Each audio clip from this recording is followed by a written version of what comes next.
Good morning and welcome to the Morning Spotlight Podcast. I'm your host, Mike Cam, coming to you, as always, from the Spotlight Studios here in Morristown, New Jersey. My guest today quit his corporate job 3 years in. He wanted to take the hold of the reins of life and write his own story.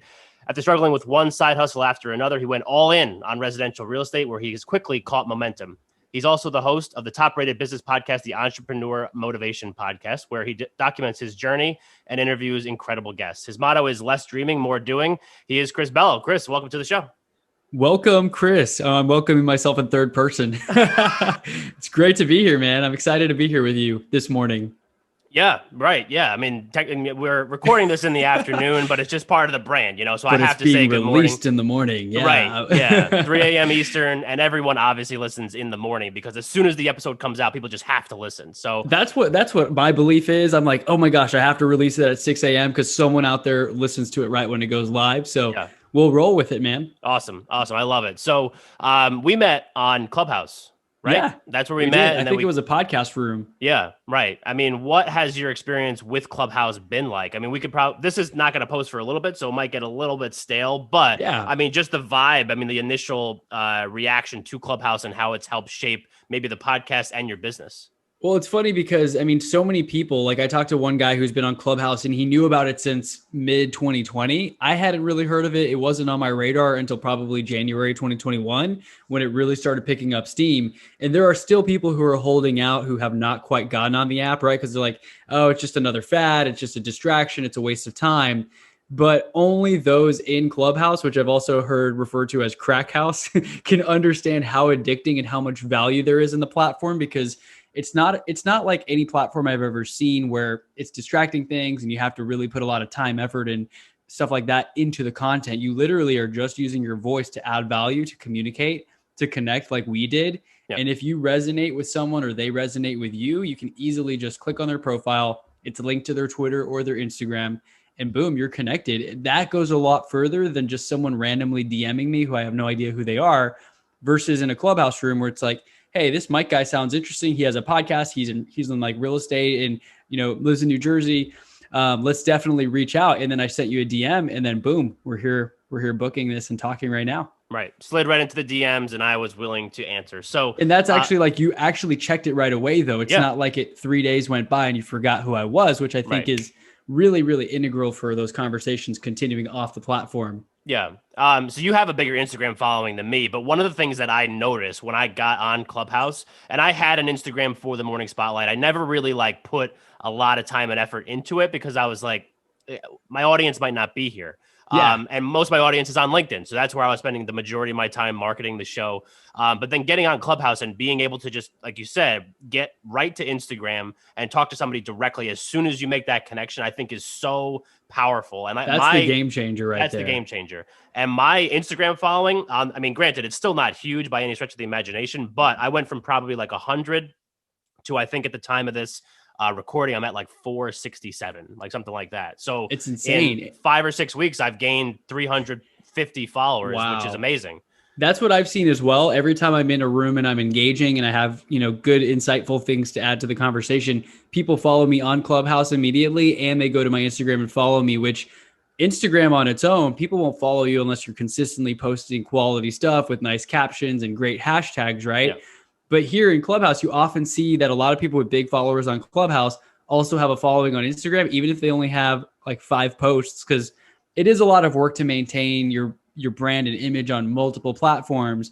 But that's the power of Clubhouse, is people like what you're saying. You have a following there. They go to your thing that you connect and they follow you there as well, even if you don't really have great content or engagement at the moment. So really cool. Yeah, it is. And that's something I was going to say. I mean, it's forced me to actually put a little bit more time and effort into actually putting some content out there that people want to actually look I'm taking Instagram more seriously too now. I'm like, well, I better step it up now. Everyone's going to go click on it, Yeah, with LinkedIn taking a little bit of a hit, but I mean, I'm trying to juggle everything. Add that there too, They might add a little button in there to connect to LinkedIn soon. It's still pretty early on, I'd say. Right. Yeah, that would be a total game changer for a lot of people because there's a lot of business people in there, which kind of leads me to my next question. So I'm looking, I have your one sheet over here on my big screen. Yeah. And I have your website next to it. That's kind of how I do. It's like jazz. I'm talking to you and I have your info over here. Cool. So I'm just kind of bouncing back and forth, but you do a lot of stuff. right? So you're an entrepreneur, you're a real estate agent, you have the podcast, you're a fitness guru, you're all these different things. So what kind of rooms are you actually trying to get in there and provide value in? All of them? Because that would be a ton of stuff to try to talk about all the time. Great question. That's something that I'm kind of struggling with at the moment now. I mean, a lot of people start podcasts and they talk about everything.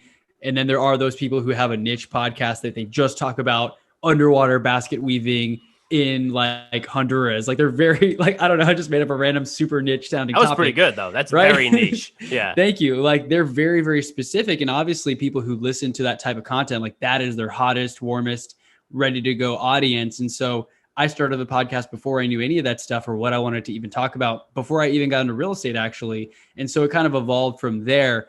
I still find myself talking about a lot of random different things. I kind of scroll and my interests vary from fitness to mindset to, body hacking, sleep hacking, how to optimize your sleep, all kinds of random conversations and rabbit holes.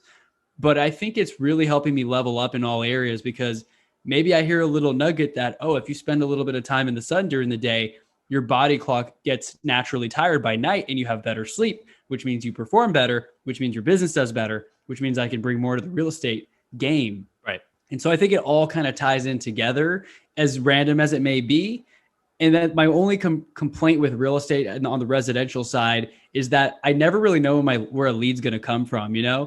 Somebody might be like, dude, Chris, we met in Dubai when you worked there in 2015. I actually am moving to Houston. I'm like, what the hell? Like, what are the chances? Yeah, right. The husband's moving to Houston for oil and gas, and that could be a lead.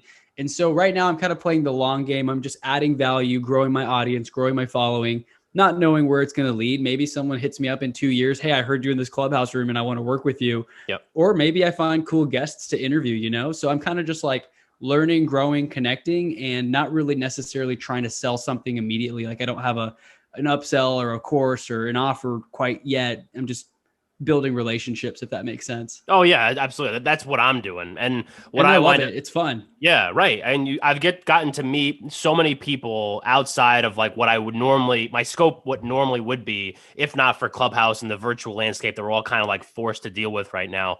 Right. So the networking side of it, and it's even just going into like podcasting rooms and learning how to do a podcast. Nuggets. Yeah, right. I mean, like I'm learning stuff like I was like, oh my God, I never even thought of that, and now I'm adding it to my show and it's helping make the show better. So I 100% agree. Just the networking side of it and getting value from others while also providing as much value as I possibly can is key for sure. So right.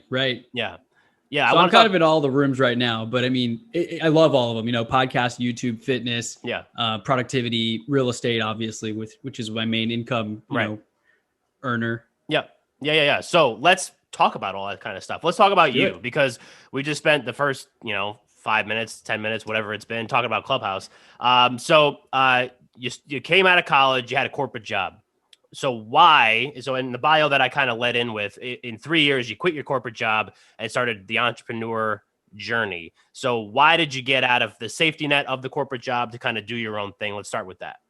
Yeah. So what I like to tell people when I go on other shows, typically like the story, I don't start it until after college, really, because up to that point, I was doing what my parents, what my friends were doing, right? You're kind of a product of your environment in many ways. I didn't know what I didn't know. My reality was what I saw from other people. I had certain friends that, bought certain things, went to certain schools, that kind of thing.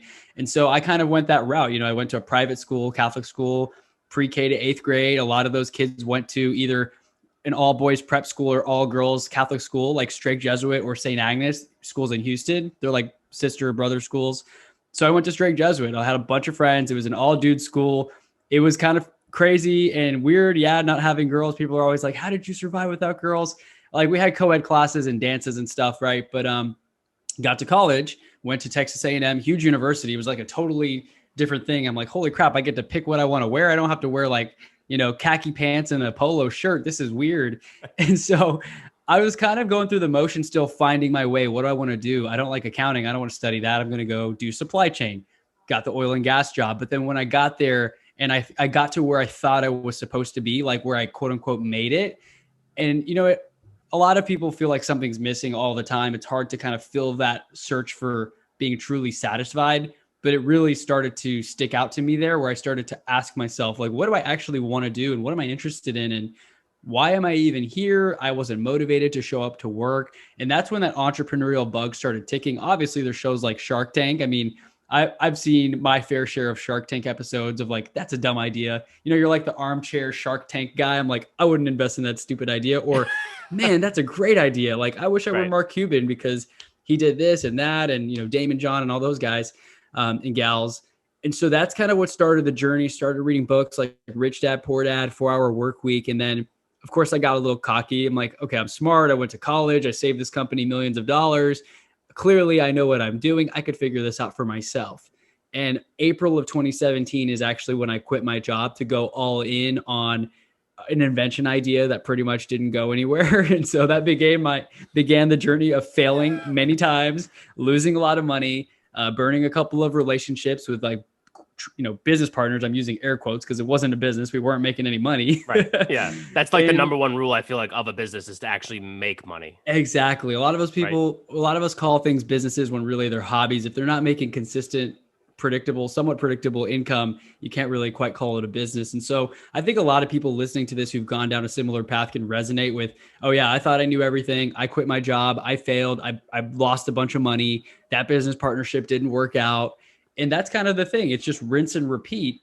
And it's kind of gotten me to this point where I've made enough mistakes where I started to learn. I got very focused on a few things like real estate and podcasting while maintaining the other habits that I've created, such as exercising, drinking a lot of water, getting sunlight, all those things that we need. And it's kind of gotten me to this place where I feel like I am making more money than I've ever made while working less than I've ever worked. And it's this crazy place. And part of me wants to blame the market being hot and be like, maybe I'm a fake, maybe I'm getting lucky. But part of me really does believe that the habits have kind of led me to this place where I'm kind of at peace and I'm happy with the work that I do and I'm not attached to the outcome. And it's resulting in the most amazing outcomes for me, record months and just clients messaging me on every platform. It's really incredible. Yeah, you'll have to clue me in on how you actually get clients to message you, but yeah, I'm still trying to. I'm like, hey, why did you message me? Right. Which video was it? Right? Yeah. So I want to talk about because I think it's interesting when we talk to entrepreneurs and all that, just like how the story never is like this fairy tale story. Obviously, I mean, if you're an entrepreneur, you've eaten your share of mud. Like you've fallen down, you've gotten your teeth kicked in it a couple times. And like in the bio that I had read, it was after struggling with one side hustle after another, failure after another. Right. I wanted to include that to be real. Yeah. So, like you talked about like the invention thing and, in that it said side hustles. So was it something where like you were unhappy with the corporate job? So you were trying to like dabble in some other stuff, but was there a moment where you were just like, hey, I need to go all in on like the side hustles and make them my full hustle so that I could actually put the time and effort that they may need to be successful? So I guess the invention thing was kind of my main hustle once I quit the job, but I still was doing a bunch of side hustle stuff on top of that. And the main downfall there was just splitting my attention 6 different ways, trying to flip stuff from garage sales while trying to get this product manufactured and made and getting the patent all filed away. And also putting a book up on Amazon and trying to do a landing page. Like these are all literally things that I tried to do while trying to make money. Yeah. And of course, none of them worked because I'd like put Facebook ads up to a page that obviously I didn't test and I didn't understand if that was even what somebody wanted. And even the product that I was making, I didn't really have a super detailed demand validation. It was just like a few fitness stores in town that said, yeah, this would be cool. We would buy some if you could manufacture it. And so I'd say my downfall there was just splitting my focus on too many different things. And so when I say side hustles, it's like I wasn't really truly all in on anything. I was kind of just dabbling. Right. And it wasn't until I got serious and focused and updated my LinkedIn from maybe seeking supply chain work to like, all right, I'm a real estate professional. This is what I do. And I put the podcast up there. There's like no going back from there. All my previous oil and gas colleagues and managers, they all saw host of the Entrepreneur Motivation Podcast instead of like supply chain professional at this oil and gas company, Red flags all over the place. Yeah, I was like, we're never hiring this guy again if he ever wants to come back. Yeah. I burned the boats, that's for sure. Right. Yeah. Oh, I like that. That's one of my favorite sayings. Burn the ships. I think that's like by far I love it. One of my favorite sayings. One of my top 2 for sure. So real estate, right? So you get involved in real estate. What was the allure? Was it just like, holy shit, like I need to get into something, you know? So like real estate, let's try that, you know, and then kind of maybe that you saw some success and then kind of ran with that. Yeah, that's a great question. I mean, so the path kind of reveals itself and you become more clear as you try things as you go. You won't necessarily know what you want to do or what you're interested in unless you try it in many cases. So I wouldn't redo anything. I mean, even like losing money and having a partnership fail and having some guy steal 10 grand from me and like max out the credit card and stop paying when I was personally liable. All those things led me to flipping stuff, garage sales, which then led me to finding out this thing called wholesaling, which is basically what I was already doing, except instead of flipping all this junk that just sits in your living room for a couple of weeks and maybe months if no one wants it, you're basically flipping contracts. You're finding a motivated seller in a tight spot, or maybe just wants to dump a property that's in distress, and you're finding an end buyer and you're just making the margin in between. And so that kind of turned me on to listening to podcasts like Bigger Pockets, which is a big real estate podcast. And I joined a wholesaling team for about a year to get my foot in the door, which gave me connections. I learned everybody who I needed to talk to. I went to all the events that mattered. I met the people who've been in the business for 10 plus years. So I kind of cut through all the BS of like, does this person know what they're doing? They haven't even done a deal. I went to the people who knew what they were doing. They've been in business forever. They do deals all the time. And I just expedited my growth. They were mentors in a way. And that kind of plugged me into, I see all these real estate agents making a lot of money for bringing us leads and they're not doing anything. Like I'm finding the buyer and evaluating the numbers. Yeah. Not to say agents don't do anything, but in that part of the business I was in, they were basically bringing us, cat pee homes and like it smelled like cat pee. And that was my pitch. It's like, you ever open those doors and it smells like cat pee? Yeah. What happens? Most of you walk around and you don't want to take the listing, right? Well, if you brought it to us, we'd give you 6% commission. And so I'm like, holy crap, we're paying them 6% commission and they're just bringing us the cat pee homes. Why don't I get my license as well?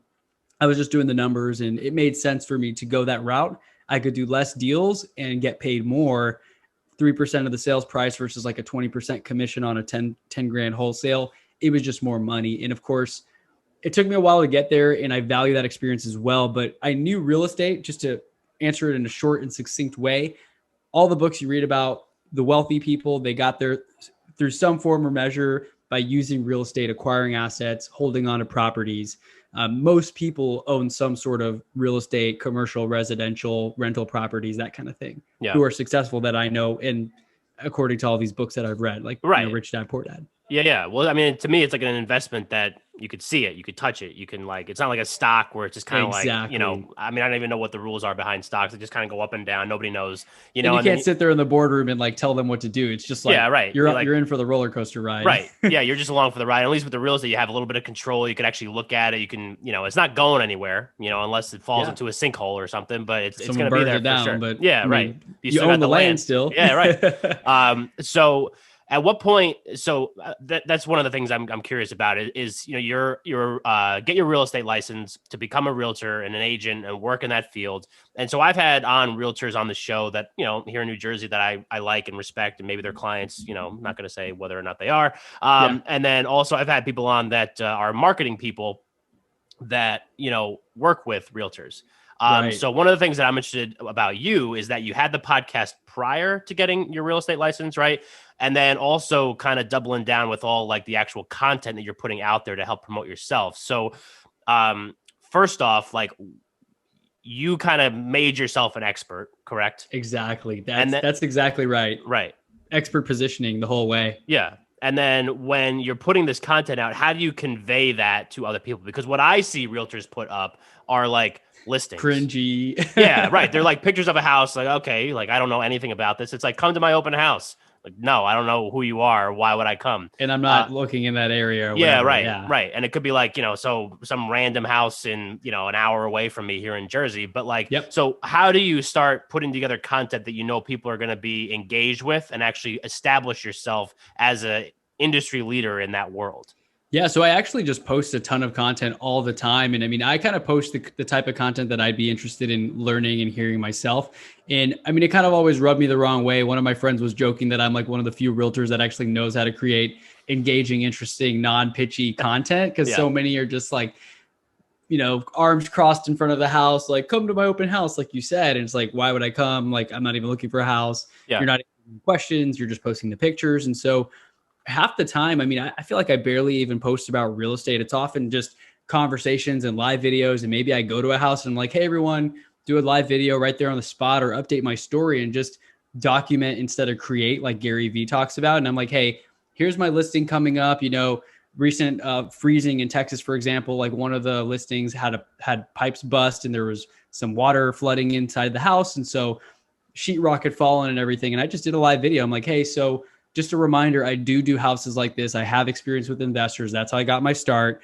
And so if you have a property you're looking to sell as is, or it looks like this, or you need contractors, let me know how I can help. I hope everyone had a great weekend. Like basically that for 3 or 4 minutes.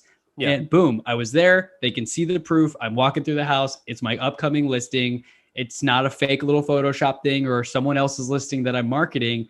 And so I think people can see the authenticity, and they can also see that I'm a normal dude. So half the time, by the time they reach out to me on Facebook Messenger, they probably watch 5 of my live videos and feel like they already know me. Yeah. Have you ever heard anyone tell you, I feel like I know you because they've listened to a few of your podcasts? Yes. That's exactly how it works versus a static picture. They still don't know your voice, what you talk like, right, what you think about certain things, versus live videos and audio. People can kind of get a taste of your character and your personality and see if they like what they see. And if they do, as soon as they reach out to you, they've already made up their mind that they want to work with you. Right. And then like just taking a step further, like, when you were putting that content out, was there a lot of A/B testing to kind of figure out like where your audience was? Because I feel like, for maybe a realtor, Facebook could be a good platform. Instagram's a good platform because it's very visual. So was that something that you had to try to figure out, or was that, you kind of got it early on? I'm definitely one of those. I guess they talk about it in like traction and books like that. There's like a visionary and then an integrator or implementer.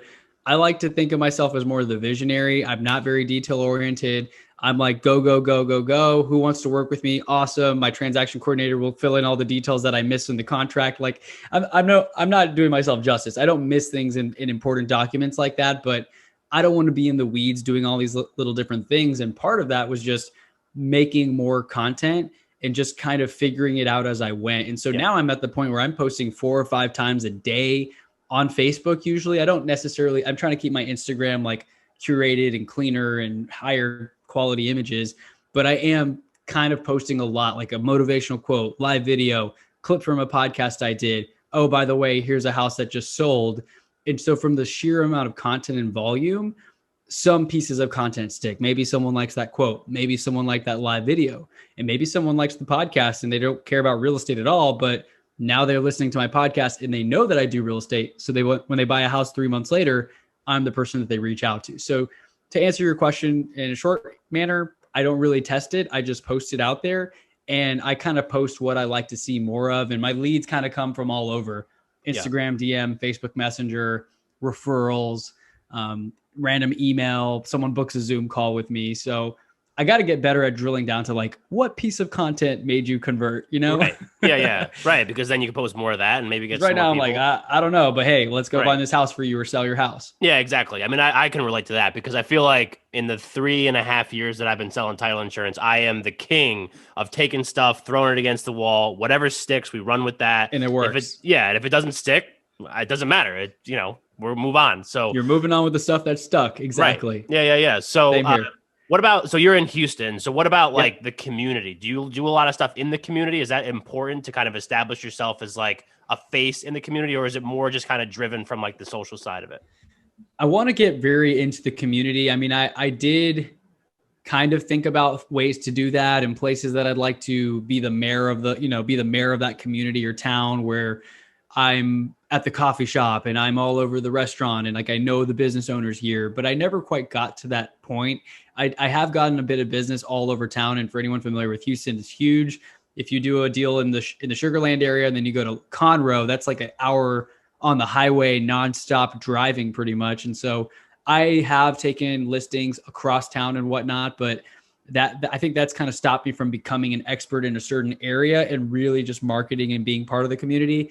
So to be honest, I mean, I've done a lot of the stuff that's very scalable and leverageable. I can sit here do a Zoom call, do a Facebook Live, update my story all from the same spot without driving across town, without buying lunch for someone. And especially with COVID now, it's like a lot of that stuff kind of hasn't happened for the last year anyway. So I'm like, well, cool. I'm just going to jump on Clubhouse and do Zoom calls instead of drive 30 minutes to an event that maybe kind of sucks. Yeah. Right. Yeah. And then you're stuck there and you're like, crap, now there's traffic. Right. I might as well wait here. And now 3 hours are gone and you didn't really meet anyone. Sometimes you meet the good person, but I've been to plenty of events because of FOMO, fear of missing out, where I've regretted it. I was burnt out. I didn't get home till 9 p.m., and I just got a bunch of people, business cards in my pocket who just started in the business and they probably won't even be there 3 months from now. Yeah. Right. Yeah. I can relate to that for sure.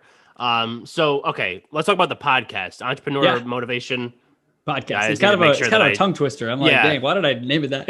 I don't know. I wanted to, I'm not going to say, I wanted to say mindset for some reason, but I know that's Entrepreneur Motivation. It's a lot of syllables. Yeah. Entrepreneur Motivation Podcast. Okay. So let's talk about the podcast. Why'd you start it? What's the purpose behind it? Who do you talk to? Let's give us like the quick and dirty version of what the show is all about. Yeah. So the quick and dirty version, I mean, the timeline's kind of important, I think, in terms of like my life and quitting the job and trying stuff out. And so I quit my day job in April 2017 to pursue that idea. I tried a Kickstarter. It didn't work. Maybe we didn't market it properly. I'm not just blaming the Kickstarter.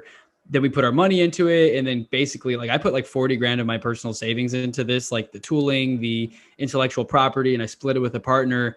And I only had like 60 grand saved. Plus I had a mortgage that I was paying for. And so I didn't really look at my runway or my burn rate or anything like that. But because I finally had some money and time, I actually went to Asia for a month, which I know it's like, why would you go to Asia if you're trying to do this startup? And I'm like, well, I need a little bit of time for myself. Yeah. But basically I started the podcast October 2017. And it was because I started to kind of freak out. And I was like, well, do I need to get a job again? What am I going to do for income? All this other side stuff isn't really working. Let me document the journey. And in that podcast, I started talking about, hey, here's this product that we try to make. It's not really working. We're still working with the manufacturer. Okay, I pivoted. I'm in real estate now. I still think that's a great idea. It just took more time and energy than we expected. And I just burned through my cash. And so it started as documenting the journey. And I do a lot of solo episodes early on. And I also talk about books that I love, CEOs that I look up to. And it's evolved into interviews with guests such as yourself, where I hear other people's stories and see what are they up to and what trick are they learning in Clubhouse. And, oh, I should do that too. I should DM everybody who engages with me from Clubhouse. You cross-pollinate ideas more. Yeah. And so I've kind of leveraged it now to become something where I can learn and extract nuggets from guests. I mean, I'm doing 3 interviews today, for example, right. And I'm going to learn amazing things that other people are missing out on because they're kind of stuck seeing at the same level that they've been looking at. Because sometimes you can only see what you can only see. Right. It takes another perspective or an idea from someone who lives, across the world or across the nation from you to give you that breakthrough that you're not going to necessarily get while you're kind of hitting your head against the wall trying to solve the same problem. So it's evolved quite a bit and I love it. I release 2 episodes a week now.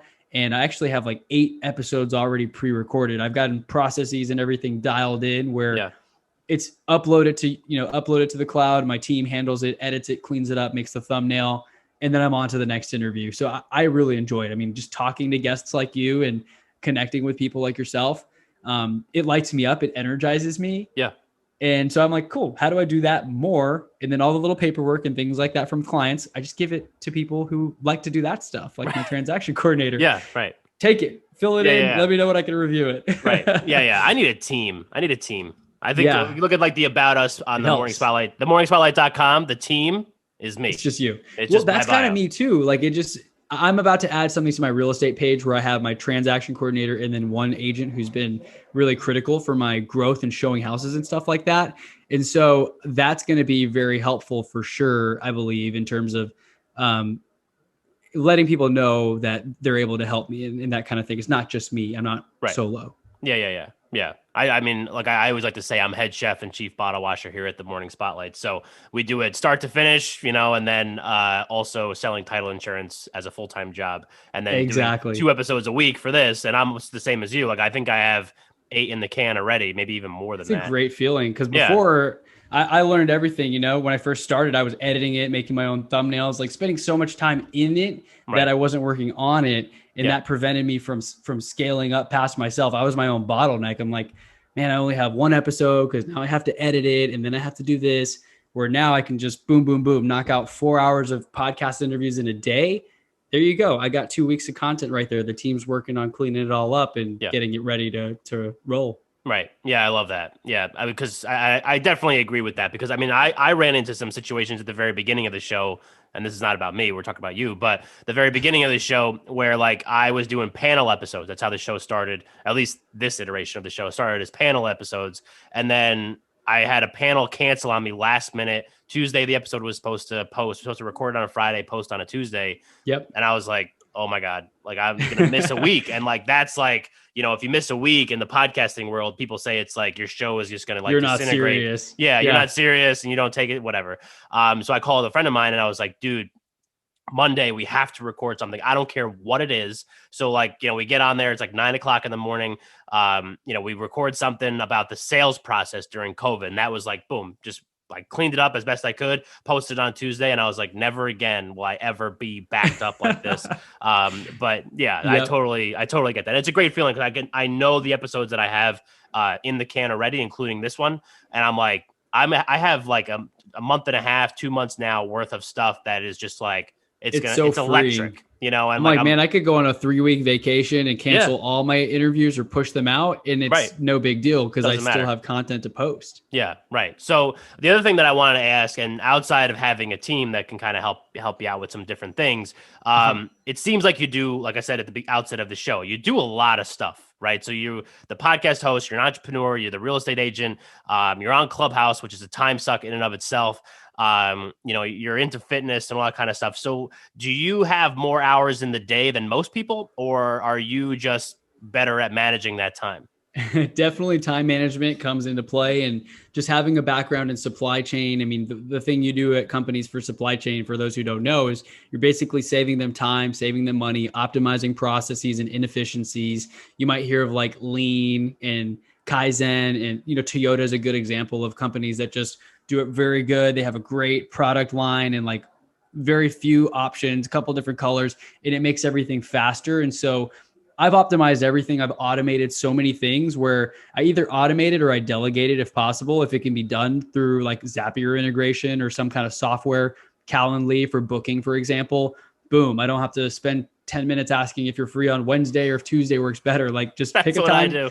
Dude, Calendly is a game changer, my man. It's like $10 a month for the premium. Yeah. I literally have coffee meeting. I have an event type for a lunch meeting. I have a 15-minute call, a 30-minute call, a 1-hour Zoom call, a 15-minute phone call. Like I literally have all these different types of links. It's probably like 20 at this point. Yeah. And I use them all regularly.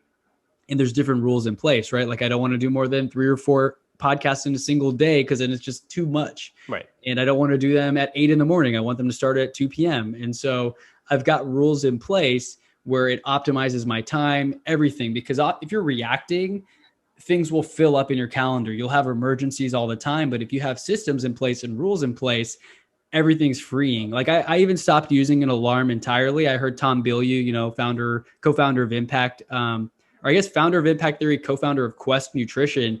I heard on his podcast, he doesn't use an alarm because he wants to wake up and be naturally rested and feel fully recharged.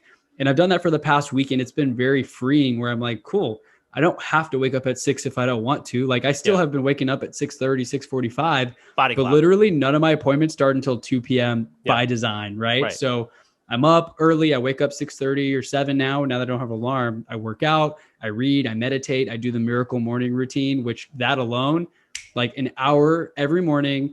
I haven't missed it in over a year. And it just sets me up so well. I feel like I already won the day before I even really started the work yet. And there, I mean, before you keep going, but what is the miracle morning routine? Good question. So there's a book called The Miracle Morning by Hal Elrod. And he basically, there's different like frameworks and designs for morning routines. And that book was definitely a game changer for me because prior to that, I didn't really have a morning routine. I just woke up and rolled into the day and kind of got started and started checking emails and looking at my phone and, oh, let me respond to this on Facebook. Whereas now it's like, no, I'm not looking at any of that stuff. The first hour I'm dedicating to They call it the Savers method: silence, affirmations, meditation, exercise, reading, and scribing or journaling. And I do like, 5 minutes of this, like 20 minutes of reading, it says 20 minutes of exercise, but I'll go to the gym like at the end for an hour. And so basically I'm reading, I'm writing, I'm journaling, I'm doing visualizations of, I'm looking at my vision board, doing affirmations, all of that. And so I'm getting my mind right. And then I knock out that workout right after that. I work out probably 4 or 5 times a week. This morning I took a rest day. I went on a 30-minute walk, which is like, that's pretty solid, right? A lot of people are like, oh, I'm taking a rest day. I'm just going to sit on the couch. It's like 30-minute walk with my dog. It's like, okay, I burned a little bit of calories. I got out there. I got some sunlight. And so, man, I feel like I'm done with all that stuff by 7:30 a.m. usually. Right. And then I'm energized. I'm ready to hit the day. What are my tasks? Let's do it. All this stuff. I even got lunch with my grandma. She's in town, right? So got lunch with her. Her birthday was yesterday. She turned 87 because I could. Yeah, right. Thank you. Yeah, I mean, she's doing Happy great. Birthday, Grandma. Happy birthday, my grandma is Grandma. also 87, just as a fun fact. That's a fun fact for sure. Yeah, that's my only living grandparent left. And so, took her to lunch with my mom, and my girlfriend came along as well. So that was really nice. And because I have that calendar in a way, like I know I didn't have anything until, 1 p.m. today. Right. And of course I've got calls till 6, but because of that schedule, I mean, imagine how many people would love to have nothing on their calendar until 1 p.m. But it's up to you. Maybe you don't want to have anything on your calendar after 1 p.m. But if you manage your time well, going back to the time management piece, you can create a schedule of your dreams and actually live a life that you love living without feeling stressed or behind or like you're wasting time. So I hope that kind of answers the question. I know I talked about a lot there. No, definitely. So I think one of the other things that kind of comes up is that I think that because you are essentially your own boss running your own thing, you are able to do stuff like that. And there's no one to tell me otherwise or to call me and tell me I have to do something. Like there are no emergencies unless I've told a client this who's like, call me ASAP, like kind of in all caps, like he was yelling at me. And I'm like, you better be like dying on a road for me to call you ASAP. The only number he can reach is you for some reason. You better have no family members alive and you need me to like come with a fire truck or something and open that door. Yeah. And literally it was the stupidest thing ever. And I'm like, this is not an emergency. I'm never answering these calls again. Right. That was a client, definitely a D- type client, not my ideal client. Yeah. I shout out if that guy's listening. Just shout out, man. If you're listening to podcasts, you need it because like you have a negative attitude, my man. Right. Like, so I mean, just to answer that question, it's like it's crazy to see what happens when you have that systems in place. You've got a voicemail that tells people to text you. Everything becomes easier. Nothing's an emergency unless it's life-threatening for a family member or like your pet ran away and you got to go find it before it gets run over. Like that's the only emergencies to me at this point. Everything else is like, okay, that's not set to close for 2 weeks. Everything's in order. As long as the buyer doesn't lose his job between now and then, like this deal is going to close. Right. That kind of thing, Yeah. Right. And then, okay, we're going to kind of shift gears a little bit here because we're getting close to where we were going to finish this one up. So I got like 2 more questions, then we're going to do our closing segment and then we'll wrap it up. So, I love getting one sheets because they're so easy to kind of like craft an episode with a guest that has a one sheet. So you sent me one, and I always like the ones that have like the 3 things, like 3 words or 3 descriptors of that particular person. Right. So you had real estate expert, podcast host, fitness advocate. So we've done the first 2. So where do you think we're going now? Fitness advocate. So why is that really important to you? How has it kind of like helped shape, your approach to life? So fitness, I think, is huge because it really instilled the discipline piece in me early on. I remember my parents, they took me to the YMCA and they got me a little trainer when I was 14 or 15, kind of like training wheels to start learning how to use the machines, what kind of weights to do. And I've always been active. I did track and field. I tried football for a year. I was too small for that in high school. Went over to wrestling, put on some size. Have always been into working out consistently since I was 13 or 14, and I just turned 30 this past year in 2020, just to kind of give a timeline. Yep. And why I think that's so important is it's giving me the discipline to kind of be like a machine in a way. Like now that I see David Goggins and people like that, I'm like, hell yeah, I can resonate with that. Because if you're working out like very hard, you're not going to want to eat that cheeseburger that your friend's eating or drink 10 beers. And I mean, I did do some of that in college, right? I did plenty of that in college. Yeah. And I had a few friends that I'd work out and we'd go party and drink and stuff. But now I'm like so clean and clear. I don't want to have a little fuzzy headache at 9 a.m. the next day because that's cutting into my morning routine. Right. So the discipline piece is huge. Anytime I make a goal or say I'm going to do something, if you know that feeling of saying like, I'm going to hit this max and you hit it afterwards, you hit a new personal record, that's the best feeling. You know, you push yourself, you achieved a new goal. Similarly, you can do that in your business, in your life. If I say like, I'm going to do intermittent fasting, I'm not going to eat for 16 hours 3 times a week. That's another thing that I do. And it was hard at first. I like to eat. I'm a snacker, right? Right. But because you have the mental discipline that is a byproduct of just working out and staying in shape and being consistent, it was just a non-issue. It's like, no, I'm not going to eat. Like, I don't care. We're going to lunch. I'm just going to sit here and drink water and watch you eat until it turns noon. And then I will order something if we're still here. If not, I'll just eat when I get home. Right. So kind of the fitness piece just gives you that discipline, routine, consistency, and maybe mind power in a way to accomplish whatever it is that you want to set your mind to. Yeah. Yeah. No, I think that's definitely interesting. Right. Yeah. Yeah. The eat a cheeseburger, drink 10 beers. I mean, I just learned that. Worked out. Yeah. Right. So I also learned in that answer that I also turned 30 in 2020. So we are basically like the same person, except we're the same person. Right. You have a morning routine and I sometimes don't. So, and we're in real estate. We do podcasts. We're like, brothers from different states. So there we go. Yeah. Very cool. Very cool. Yeah. The other thing on here that I thought was interesting, and we talked about one of, mutual favorite quote, the burn the boats, burn the ships, less dreaming, more doing. So that's an original Chris Bello, I'm assuming. I think so. I mean, someone may have said it. I may have heard it somewhere, but I stuck with it on the podcast and it's been on there for over 3 years. So I think I'm going to take credit for it. Right. So, okay. So we'll give it to you. So less dreaming, more doing. Thank quote, you. Chris Bello. What does that mean to you? And why is it something that's important to kind of put out to your audience? I think it's really important because I mentioned earlier, I'm more of the visionary, just go, do it, figure things out afterwards. And, you'll find a way or make a way if you just stick with it hard and long enough. And the thing is, so many people quit so early on, right? It's difficult. A month in, I started this podcast. I only released 2 podcast episodes and then I quit. It was taking too much time. I can't tell you how many times I see people start stuff and they just don't finish it or they just don't stay consistent. And another thing is that a lot of people think that something's out of reach for them or they're not able to accomplish something. And it's because they're dreaming. It's great to dream, but those dreams don't matter if you're not taking actions and making them into setting deadlines, making goals, and actually taking action daily. And so that's why I love that tagline or motto, less dreaming, more doing, because at some point you got to stop dreaming and start actually taking the actions every single day to get you closer to hitting those goals. Which I mean, now it's just my life right now is a perfect example of that, where I mentioned I'm making more money than I've ever made, working less than I've ever worked.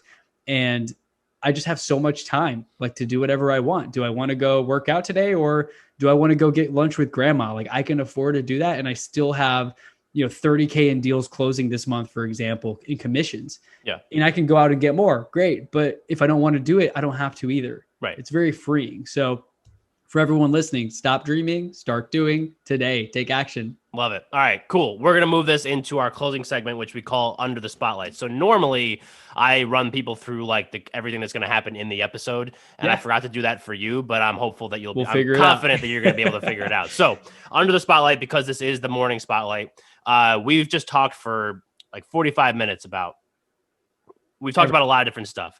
What is one thing you want the spotlighters, which is what I call the morning spotlight listeners, to walk away from this episode with? It could be something we've talked about already. It could be something we did not touch on that you think is super important that you want to snake in here at the end of the episode. So what is that one thing?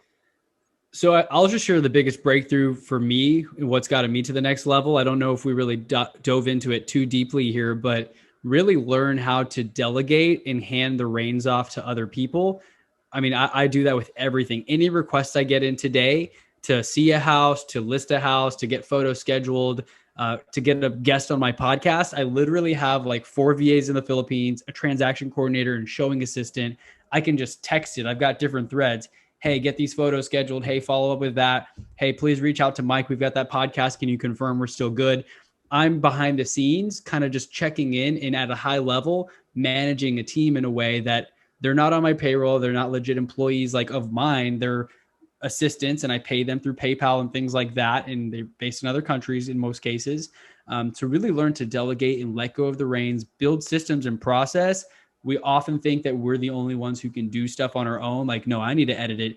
I know what I want to cut out. And now like I'm better at it, but really it's holding you back if you're doing everything on your own, because you can't scale up if you're just doing it yourself. You are your own bottleneck, and just sometimes you got to get out of your own way, get a couple of people to help on the team. And then that's when you really level up. Right. Yeah, no, I love that. And that speaks to me quite a bit, but yeah, we'll see if I ever We can talk about that offline. Yeah. If you need any tips, man, let me know. I know you're like, man, I don't have a team. It's just I don't me. have a team. I don't work out every morning. I don't have a miracle morning type thing. So yeah, no, I think that you don't have to be like, that's completely fine. It's just being able to do what you want and build the dream business of your dreams, and do more podcasts if you want, or maybe just take a month off podcasting if you want, because you've got content in the pipeline. Exactly. It's about freedom to do what you want, I think. Right. Yeah, no, I think that's awesome.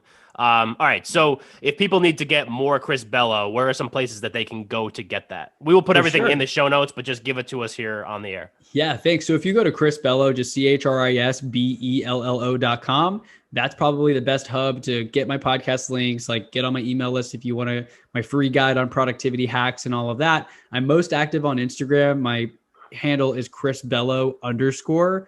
And I'm also on Clubhouse. That's where we met. There's a lot of value. It's cool because we can talk like, we're in the same room, literally on a Clubhouse room. So find me on all those platforms. I'd love to connect. And if you got anything out of the show, please take a screenshot, tag us on Instagram so that we know, like, what was your favorite takeaway? I'd love to hear that from your listeners if that's cool. I like that. I'm going to start adding that into the end of every episode. So awesome. All right. So that is going to wrap up our show. If you want to reach out to the show, make sure you go to themorningspotlight.com or email us at themorningspotlight@gmail.com if you want to be a guest, if you want to hear us talk about a specific topic. Chris, thank you so much for doing this. This was awesome. I appreciate you coming on the show. Likewise. It's been a pleasure. Thank you. Absolutely. Absolutely. And Spotlighters, thanks for listening, and we will catch you next time.